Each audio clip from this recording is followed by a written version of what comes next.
पूछा जाता है। ठीक है, तो चलिए मैं इसे स्टार्ट करता हूँ, ध्यान से देखिएगा। दोस्तों जब मैं आपको फ्लक्स बताया था तो फ्लक्स में 2 फार्मूले बताया था, अगर आपको याद होगा। फ्लक्स में एक फार्मूला होता है ई डॉट डी एस, अगर आपको याद होगा तो फाई होता है ई डॉट डी एस। ठीक है, और एक होता है phi is equal to Q in upon epsilon not. ये दोस्तों 2 फ्लक्स के फार्मूले होते हैं।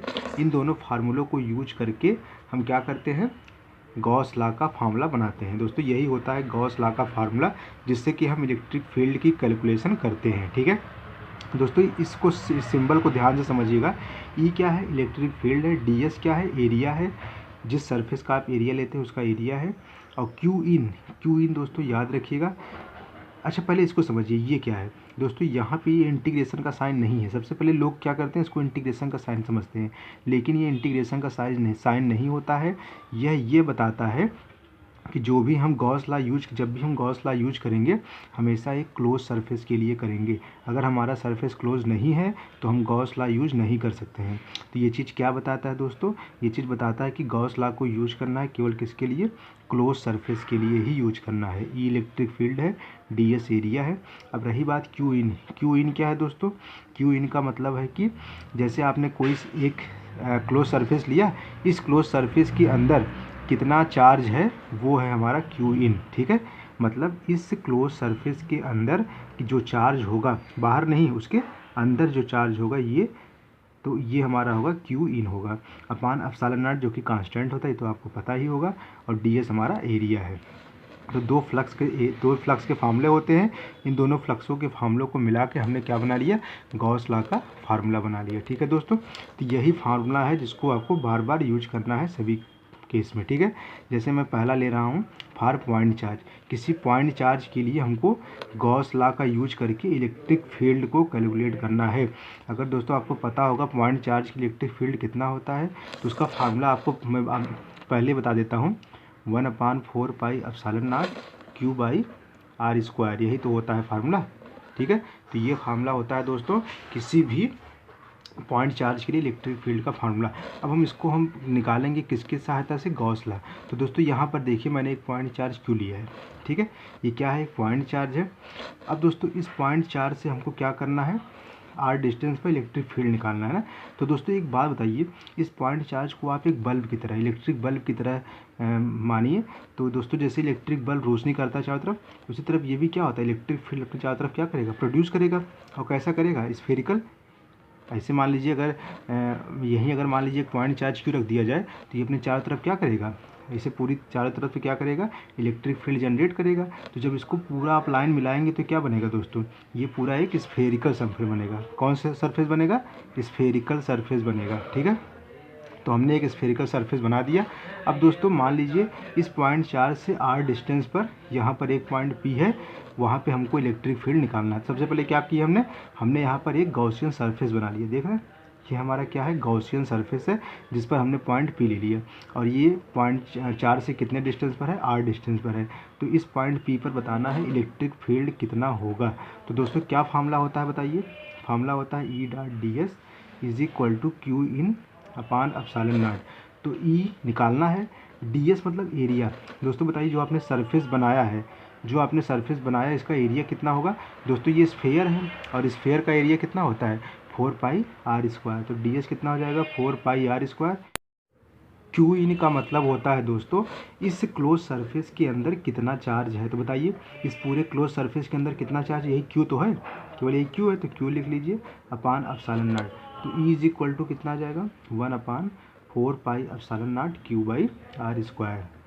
देख रहे हैं, ये फार्मूला हमने कैलकुलेट कर लिया किसकी सहायता से, गॉस लॉ की सहायता से। ठीक है, तो ये आप समझ गए होंगे पॉइंट चार्ज के लिए। अब हम दूसरा देख लेते हैं दोस्तों, इनफाइनाइट लेंथ ऑफ वायर। मतलब एक वायर है, इसकी लेंथ कितना है, इनफाइनाइट है। इस तरह से इनफाइनाइट वायर का एक लेंथ दिया हुआ है। अब हमको बताना है कि इसके कारण इलेक्ट्रिक फील्ड कितना होता है, ये बताना है। ठीक है, अब दोस्तों आप ही बताइए, अगर ये मान लीजिए एक रॉड है, इनफाइनाइट लेंथ का पूरा वायर है। ठीक है, तो ये अपने चारों तरफ इलेक्ट्रिक फील्ड जनरेट करेगा। ठीक है, ऐसे ऐसे क्या करेगा, जनरेट करेगा।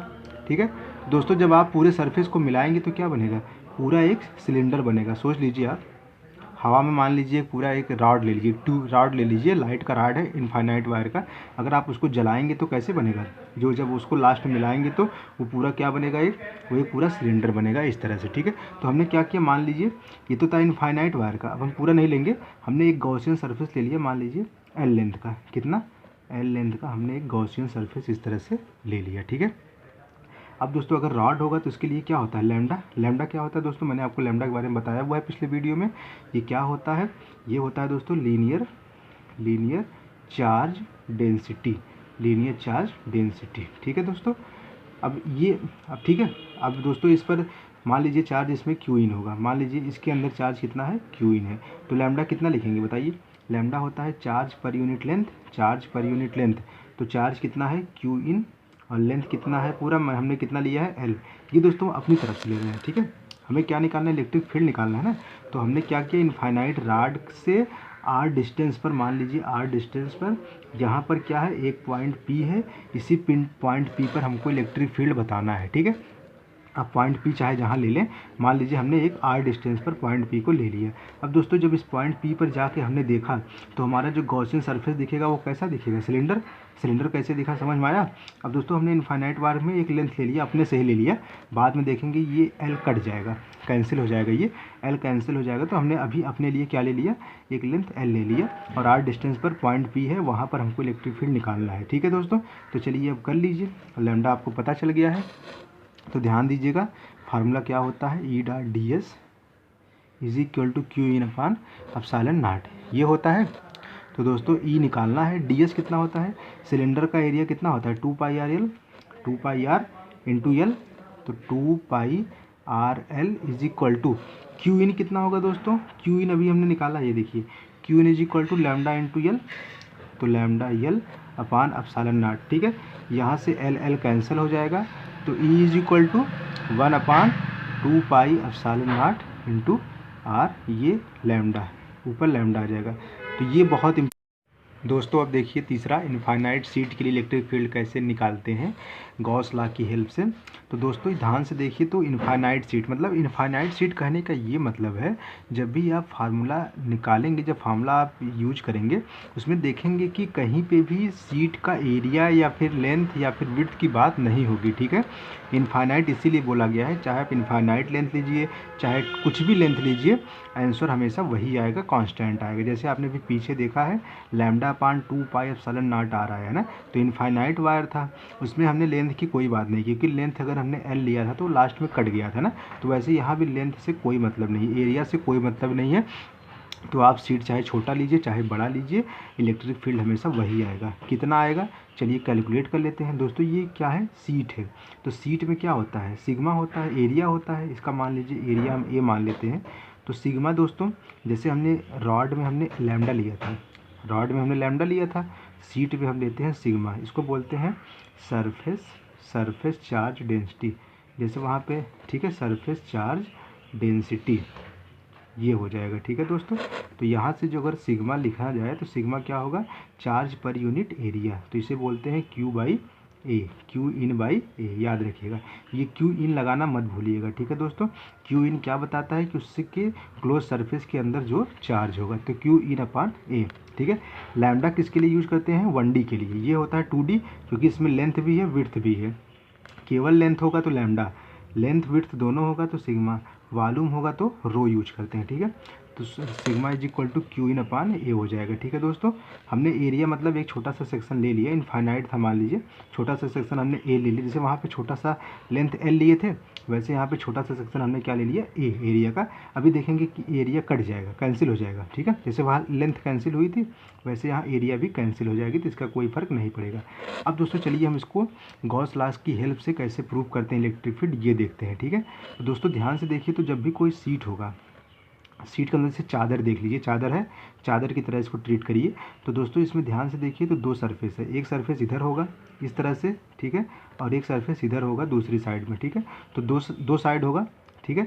तो इधर भी होगा इलेक्ट्रिक फील्ड और इधर भी इलेक्ट्रिक फील्ड होगा, क्योंकि प्लस के कारण एक बार इधर होगा एक बार इधर होगा। तो दोस्तों इसका जो फार्मूला लिखेंगे वो क्या लिखेंगे, ध्यान से देखिएगा, ई डॉट डी एस, ठीक है। ये एक तरफ का हो गया, प्लस दूसरी तरफ का कितना होगा दोस्तों, ई डॉट डी एस, जब दोनों को मिलाएंगे तो ये चार्ज क्या होगा, क्लोज आ जाएगा। ठीक है दोस्तों, तो क्या लिखेंगे, Q in upon epsilon not.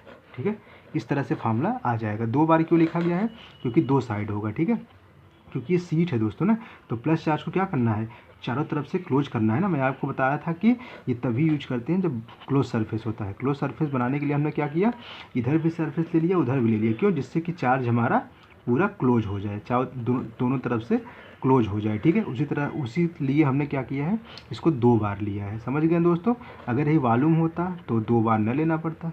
ठीक है, अब दोस्तों दोनों को ऐड करिए। ठीक है, तो 2 E dot D S is equal to Q in upon epsilon not. ठीक है दोस्तों, तो ये आ गया। तो 2 ई डॉट डी एस, ये तो निकालना है। डी एस कितना लिखेंगे दोस्तों, एरिया। एरिया इसका हमने क्या लिया है, ए लिया है। ठीक है, तो E into A is equal to Q in कितना लिखेंगे, सिग्मा इंटू ए, तो sigma into A upon epsilon naught. Area area cancel हो गया, देख रहे हैं। तो यहाँ से इलेक्ट्रिक फील्ड निकल आएगा सिग्मा अपान 2 एप्सिलॉन नॉट। इसे आप याद रखिएगा। ठीक है दोस्तों, जैसे मैं आपको क्वेश्चन इसका बताया हुआ था, अगर आपको याद होगा, इलेक्ट्रिक फील्ड जब मैं आपको पढ़ा रहा था, तो इलेक्ट्रिक फील्ड में ये पूरा चीज़ इस पर हमने क्वेश्चन को डिस्कस किया था, अगर आपको याद होगा। ठीक है, और एससी वर्मा में इसके बहुत सारे क्वेश्चन हैं, तो आप क्वेश्चन को सॉल्व कर लीजिएगा। चलिए, इतना समझ में आ गया। अब बात करते हैं most important topic for non conducting sphere. कोई अगर नॉन कंडक्टिंग स्फीयर होगा तो उसके लिए इलेक्ट्रिक फील्ड कैसे कैलकुलेट करते हैं, किसकी सहायता से, गॉस लॉ की सहायता से। तो दोस्तों ध्यान दीजिएगा, इसको काफ़ी अच्छा है ये। तो मान लीजिए दोस्तों, हमने एक नॉन कंडक्टिंग स्फीयर। अच्छा, कंडक्टिंग स्फीयर और नॉन कंडक्टिंग स्फीयर में डिफरेंस क्या होता है। कंडक्टिंग स्फीयर होगा तो चार्ज उसमें कहाँ होगा, सरफेस पर होगा।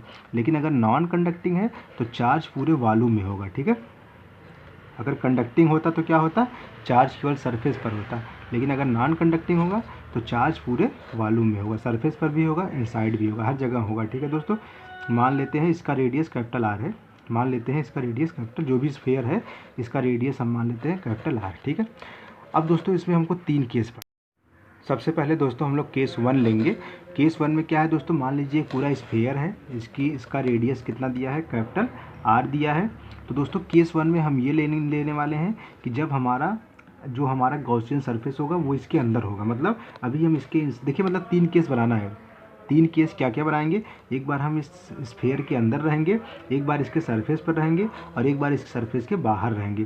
तो अभी हमने कहाँ है, अभी हम कहाँ लिए हैं, इसके अंदर लिए हैं, यहाँ पर आप देख सकते हैं। ठीक है दोस्तों, तो इस तरह से आप कैसे कैलकुलेट करेंगे, ध्यान दीजिएगा, हमें यहीं पे निकालना है। ठीक है, मान लेते हैं पूरे स्फीयर पर चार्ज कितना था, क्यू था, कैपिटल क्यू था, वो दिया रहेगा आपको। ठीक है, तो दोस्तों इसको कैलकुलेट करने के लिए क्या फार्मूला होता था, E dot D S is equal to Q in upon epsilon not. तो ई इंटू डी एस कितना लिखेंगे इसका, जिसके लिए निकाल रहे हैं दोस्तों। अभी केस 1 हमने क्या लिया है, आर लेस देन आर। ये सब कुछ जो कर रहे हैं वो आर जो है लेस देन आर के लिए। ठीक है, तो ई इंटू डी एस कितना होगा, 4 पाई आर स्क्वायर, स्फीयर का एरिया। क्यू इन दोस्तों, क्यू इन कौन सा लेंगे, क्या क्यू इन कैपिटल क्यू ले सकते हैं, नहीं।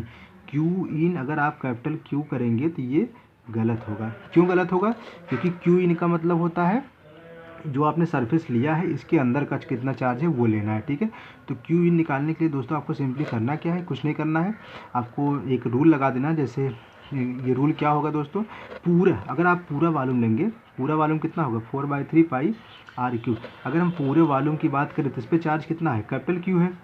तो आपको कितने में निकालना है, इतने में निकालना है। तो इसमें कितना होगा, 4/3 पाई आर क्यू, इतने में कितना होगा, क्यू बाई, इसको डिवाइड करते हैं, इसको मल्टीप्लाई करते हैं। तो 4/3 pi R Q into 4/3 pi small R Q, ये तो आपको पता ही होगा।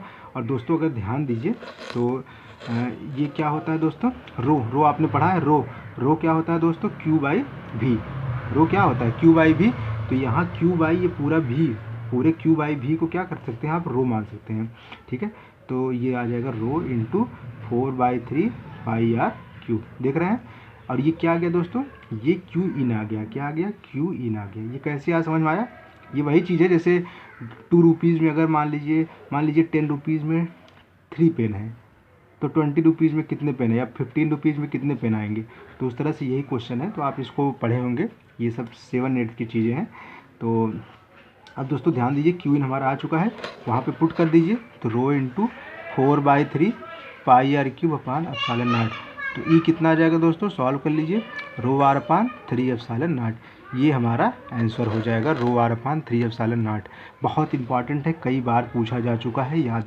दोस्तों केस 2 देख लीजिए। केस 2 हमने अभी कहाँ थे, अभी हम आर लेस देन आर लिए थे। केस 2 में R is equal to R लेंगे, ठीक है। मतलब हम कहाँ पर हैं दोस्तों, सरफेस पर है, यहाँ पर कहीं है, ठीक है। अब जब हम R is equal to R लेंगे तब कितना आएगा ये देखना है। फार्मूला वही होना है क्या, E dot D S is equal to Q in upon epsilon not. अब दोस्तों हमारा सरफेस कहाँ होगा, अब हमने सरफेस लिया है R is equal to R पे। हमारा जो गॉसियन सरफेस है कहाँ पे है, अब हमारा गॉसियन सरफेस ये हो गया, ठीक है। तो बताइए ई इंटू डी एस कितना लिखेंगे, वही पूरा 4 पाई कैपिटल आर स्क्वायर। तो कैपिटल आर लेंगे क्योंकि आर इज इक्वल टू कितना ले लिए, कैपिटल आर ले लिए हैं। अब क्यू इन कितना होगा दोस्तों, बताइए इसके पूरे अंदर चार्ज कितना है। अगर मैं इस पूरे के अंदर पूछूं चार्ज कितना है, तो क्या पूरा चार्ज कैपिटल क्यू है, तो बस यहाँ पे कैपिटल क्यू रखिए अपान एप्सिलॉन नॉट। तो यहाँ से आपका ई निकल गया है कितना, Q by 4 pi epsilon not R square. ये आपका आंसर हो जाएगा, ठीक है दोस्तों। अब हम बात करते हैं केस 3। केस 3 में क्या है, आर ग्रेटर देन आर, देख रहे हैं। अब हमारा सरफेस कहाँ है दोस्तों, आर ग्रेटर देन आर का मतलब बाहर, यहाँ कहीं, ठीक है। बाहर हमने अब क्या किया है, सरफेस को लिया है। तो हमने अब इसको मान लिया कितने डिस्टेंस पर, आर। मतलब हमारा जो आर है वो आर से ग्रेटर है, मतलब हम बाहर ले लिए हैं सरफेस। तो ध्यान दीजिएगा दोस्तों क्या होगा, वही formula E dot D S. D S कितना लिखेंगे, 4 pi R square is equal to Q in. दोस्तों बताइए क्यू इन कितना होगा, क्यू इन ध्यान से बताइएगा। अगर हम पूछें इसके पूरे के अंदर क्यू कितना होगा, तो क्या दोस्तों इस पूरे सरफेस के अंदर वही पूरा क्यू ही होगा, इससे ज़्यादा तो चार्ज हो नहीं सकता।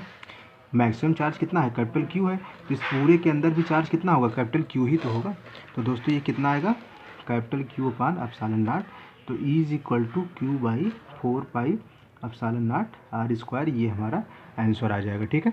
दोनों में डिफरेंस क्या है, यहाँ पे कैपिटल आर था, यहाँ स्मॉल आर है। यहाँ पे स्मॉल आर कैपिटल आर से ग्रेटर था, देख रहे हैं। यहाँ पे इक्वल था तो ये आया था। तो 3 केस आपके आ चुके हैं, ठीक है दोस्तों। अब चलिए हम इसका ग्राफ बना लेते हैं, इसका ग्राफ बहुत पूछता है। यहाँ बताइए ई और आर में रिलेशन क्या है, ई प्रोपोर्शनल टू आर, देख रहे हैं। ई प्रोपोर्शनल टू क्या है, आर है। ये ग्राफ बनाया जा रहा है, ठीक है।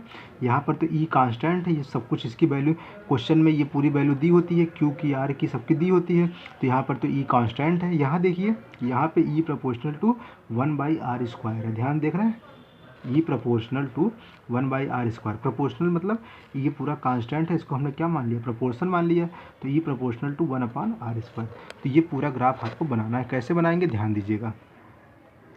तो ये है इलेक्ट्रिक फील्ड और ये है डिस्टेंस आर। आपको इसी का ई और आर के बीच में ग्राफ बनाना है। तो पहला ग्राफ कौन सा बनाएंगे, वाई प्रोपोर्शनल टू एक्स। दोस्तों वाई प्रोपोर्शनल टू एक्स मतलब Y is equal to M X, मतलब स्ट्रेट लाइन का ग्राफ होगा। तो स्ट्रेट लाइन ग्राफ कैसा होता है, ऐसे होता है। कब तक बनाएंगे दोस्तों, सरफेस तक। जब तक सरफेस पर नहीं पहुंच जाएंगे तब तक ये ग्राफ बनेगा, ठीक है। क्योंकि अभी भी तो अंदर ही तो है। तो ये कब तक बनेगा, R is equal to R तक, ठीक है। उसके बाद आर इज इक्वल टू, जब आर ग्रेटर देन आर होगा तो कौन सा ग्राफ बनेगा, 1 अपान आर स्क्वायर का ग्राफ। तो 1 अपान आर स्क्वायर का ग्राफ कैसा होता है, आप लोग पढ़े होंगे। 1 अपान आर स्क्वायर ऐसे होता है। ये टच नहीं करेगा, याद रखिएगा। अगर टच करेगा अभी तो कहाँ करेगा, इनफाइनाइट पे करेगा, ठीक है। तो ये हमारा R is equal to R पे पूरा ग्राफ है इलेक्ट्रिक फील्ड और स्मॉल आर के बीच में। ये पूरा बहुत अच्छे समझिएगा, बहुत इसके बारे में बहुत पूछा जा रहा है। नीट वालों के लिए तो मस्ट इंपॉर्टेंट है। और जेईई मेंस में दोस्तों 1-2 साल से इसका क्वेश्चन नहीं पूछा है, तो इसलिए इस बार पूरा चांस है पूछने का, ठीक है। तो अच्छे से इसको देख लीजिएगा। बात कर लेते हैं लास्ट में दोस्तों कंडक्टिंग। आपने अभी तक क्या पढ़ा है, आपने अभी तक पढ़ा है नॉन कंडक्टिंग। अब हम पढ़ लेते हैं दोस्तों कंडक्टिंग स्फीयर के लिए कितना इलेक्ट्रिक फील्ड होगा। अच्छा, कंडक्टिंग स्फीयर कैसा होता है, कंडक्टिंग स्फीयर का मतलब ये होता है दोस्तों, चार्ज केवल कहाँ होगा, सरफेस पर होगा, ठीक है। चार्ज हमारा केवल कहाँ होगा, सरफेस पर होगा। और नॉन कंडक्टिंग में चार्ज कहाँ होता था, पूरे वॉल्यूम में होता था, अंदर भी होता था, बाहर होता था, हर जगह होता था।